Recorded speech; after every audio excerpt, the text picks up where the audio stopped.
这就是狗狗心脏问题发病的时候，整个呼吸非常的急促，也能很明显的看出来是腹式呼吸，跑动起来或者激动起来就开始出现频繁的卡卡的咳，就感觉嗓子里卡了痰一样，食欲正常，不想动，运动力下降。如果狗狗出现这种情况，你不去干预的话，它严重起来随时都有可能会走掉。如果你确实条件不好，也搞不懂的话，你可以找我试一试。对于狗狗的心脏问题，很多人第一时间想到的就是去体检做心超。如果狗狗年龄确实比较大了，那这个呢还是有必要的。但是对于5岁之前的狗狗，表现比较轻微的，确实是没必要浪费那个钱的。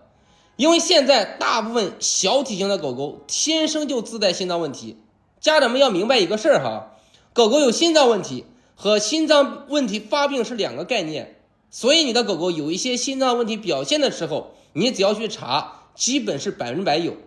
查完之后都是直接皮膜本单就给你安排上了，还让你定期去复查。你想一下，一个不到5岁的小狗有轻微的表现，你就给它吃上了皮膜本单。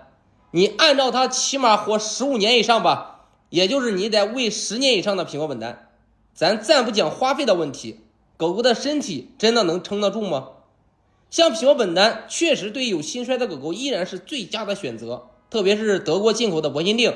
但也是要根据狗狗的情况去吃的。像狗狗心脏问题 C7 以前的，我一直建议以中成药为主，既能够控制狗狗的情况，又不伤害狗狗。像宠物用的新泰勒、丹参3七片以及橱窗里我做的党参护心片，都是以中药为主。当然新泰勒的价格偏高，一盒12片大概要200左右，像宠物的丹参3七片一盒大概350左右。所以我做了这个党参护心片一瓶给它做到了100片，定价不到100。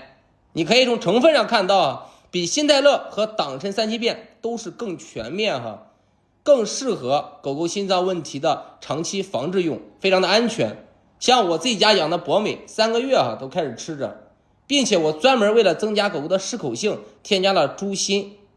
以补充辅酶。所以有了党参护心片，你辅酶 KO 时也不用吃了。这对于家里有心脏问题的狗狗的帮助都是非常大的，反馈也是非常好。这就是对于狗狗心脏问题最好的应对方式。那么对于狗狗心脏问题是没有特效药，也不要幻想着有特效药，我们只要控制住，以及及时的根据狗狗的表现去调整方法，那么毛孩子也会因此而受益一生。